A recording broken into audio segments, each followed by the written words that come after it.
Breaking news చూస్తున్నాం. కడప జిల్లాలో మాజీ ముఖ్యమంత్రి వైఎస్ జగన్మోహన్ రెడ్డి పర్యటన కొనసాగుతుంది.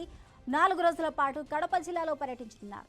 నేడు పులివెందుల క్యాంప్ ఆఫీసులో ఏర్పాటు చేసిన ప్రజా దర్బార్ కార్యక్రమానికి హాజరయ్యారు. అక్కడ ప్రజా సమస్యలపై వినతులను స్వీకరిస్తున్నారు జగన్.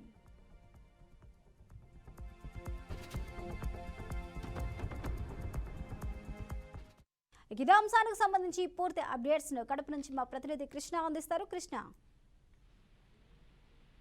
స్వప్న, థ్యాంక్ యూ స్వప్న.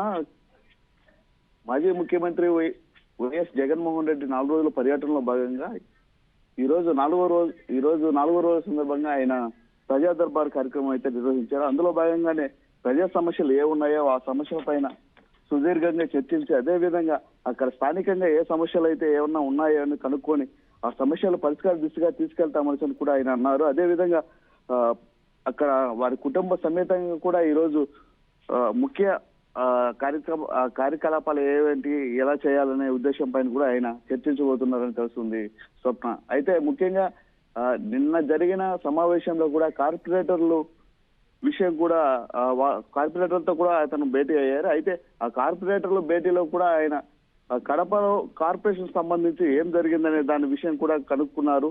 అయితే ఇక్కడ ఉన్న కార్పొరేటర్లు కూడా మొన్న సర్వసభ్య సమావేశంలో అయితే రసాబసా కార్యక్రమం అయితే ఇదైంది. అయితే ఆ కార్యక్రమంలో అయితే కార్పొరేటర్లు కూడా అసంతృప్తిగా ఉన్నారనేసి కూడా తెలిసింది. అయితే ఆ కార్పొరేటర్లు కూడా సర్ది చెప్పుకొని మేమున్నామనేసి భరోసా కూడా ఆయన కల్పించారు Swapna. Right, thank you Krishna.